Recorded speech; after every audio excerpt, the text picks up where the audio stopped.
even if today is the last day I will spend in this world, I want you to know that the battle Asiwaju is fighting to rid this country of endemic corruption is a battle that cannot be left in his hands alone. Every head of parastatals in Nigeria must stand up to let him know the rot in your own establishment. I tell you, NDIC stinks. There's a lot of rot going on. They say when you fight corruption, corruption fights you.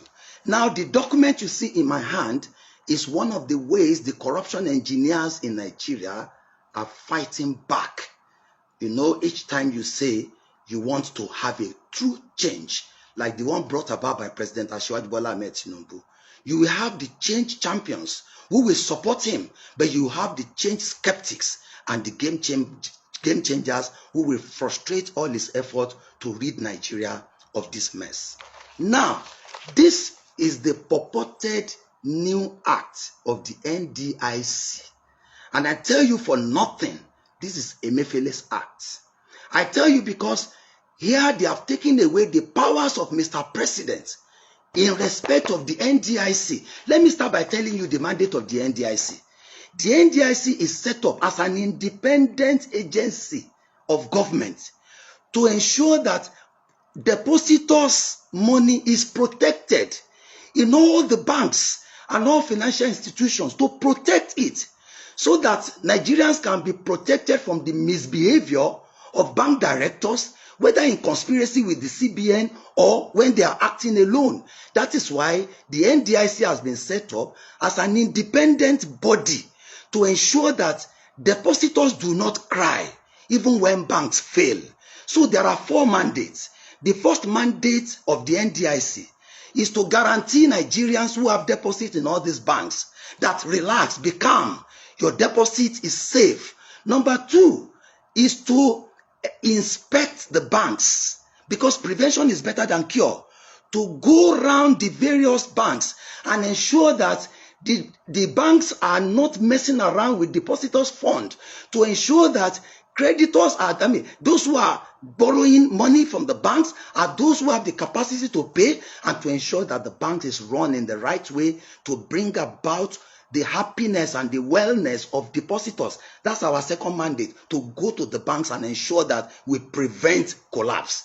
Now, the third mandate is whenever the central bank eventually declares that a bank has failed, the NDIC, without interference of anybody, should go there and resolve what is happening. What do? You begin to gather the data of depositors with the aim of ensuring that depositors get the sum that is meant for them. For example, if a microfinance bank fails, for instance, we first pay them 200,000. Even if they have more than that, we are going to liquidate the assets of the banks. We are going to go after those who are owing the bank, and we are going to now make sure that we pay back the balance. But I tell you, that is not what is happening now. They've taken over. The cabal have taken over NDIC, and they took this particular act to the former President Buhari 48 hours to his leaving office. They knew at that time that the man was so busy and he would not be able to read everything they have put here. Therefore, they got him to sign it. Now, I tell you another thing. Another fraud was committed. This document that was signed is materially different from the vote and proceedings of the National Assembly that passed it. When I was appointed, I told all Nigerians, I am not celebrating.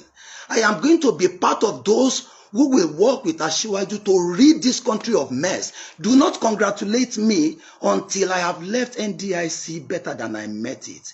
Therefore, no sooner than we were appointed by the president, waiting for confirmation, they quickly introduced a new bill, a law that will truncate everything that we wanted to do.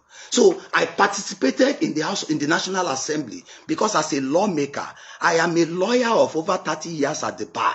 So I know that whatever is passed by the National Assembly and assented to by the president will be what my board will implement. So I was interested in every detail of what they were passing.